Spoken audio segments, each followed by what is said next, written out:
Hello and welcome to another Astro-COLIBRI tutorial. Today we have a look at optical light curves. For this tutorial we focus on this particular supernova. By default, the optical light curve is created for each optical transient. You can see this optical light curve on the right hand side. If you click on it, this image will be enlarged. On the bottom you can find the time range, while on the left hand side you can see the magnitude, which is an indicator of the brightness of the source. The brighter it is, the lower the value. The vertical dashed line shows the time of the detection of this source. The colors are indicating the different filters in which it was detected.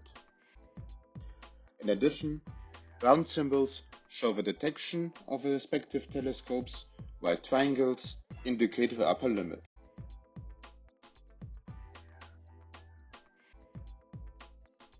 You can also request the light curve from other events in Astro-COLIBRI or customize what you see.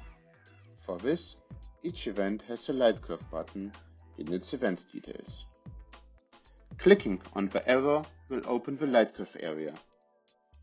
The ticks show which observatory or provider are chosen for this light curve. We will activate all of them. On the upper hand, you see the selected time range. We click on the lower end of it and extend the time range by another week. We then click on Get Optical Light Curve.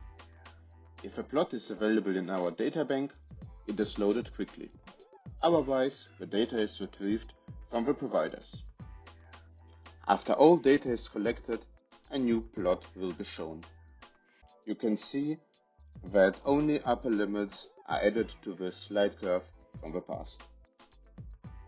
Clicking on this link will download a CSV file containing all information available in the light curve. Now it's your turn. Feel free to try this feature out and see what light curves you can create. This is all for today. You have learned how to open the old light curve and how you can extend the time range for a new one. Try it yourself on astro-colibri.com. Thank you for listening. If you like this kind of content, remember to subscribe and activate the bell button for notifications. See you next time for another tutorial.